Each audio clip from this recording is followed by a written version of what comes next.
In this video, I'll be talking about the MCP server, Model Concept Protocol Server for Enterprise Architect. When we start using it, we need to connect an MCP client, such as the Claude or the VS Code, to Enterprise Architect. For more information, check out our webpage about the MCP server for Enterprise Architect. These are the steps to connect to an MCP client for the first time. After connecting the MCP client and Enterprise Architect correctly, we can see the Enterprise Architect name and check the available tools, such as these.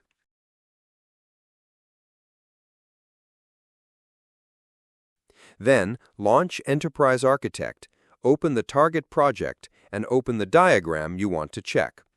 In this demo, I open a requirement diagram and ask, "Tell me summary of the current diagram."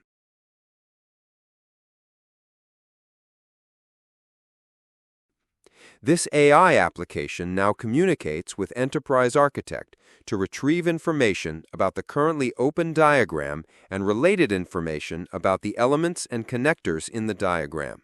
Finally, the AI application summarizes the current diagram.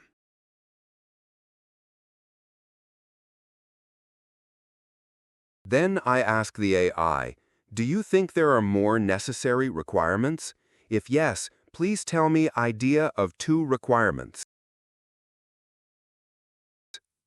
The AI suggests 2 requirements, the safety requirements and the response time requirements.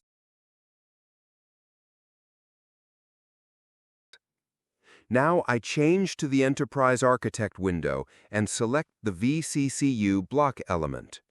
Then I ask the AI, "I have changed the current diagram.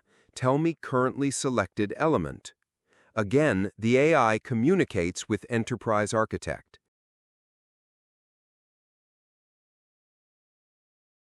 Sometimes we need to allow to use the tools like this.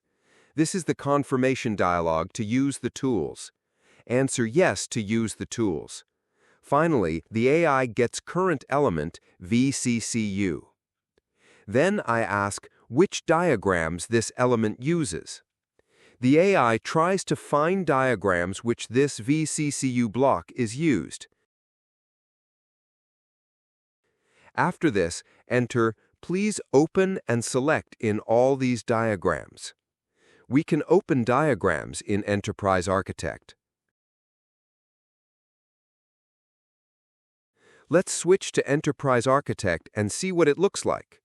All related diagrams open automatically. As in this demo, we can use the MCP server and client to communicate the AI and Enterprise Architect models and ask or discuss the Enterprise Architect model.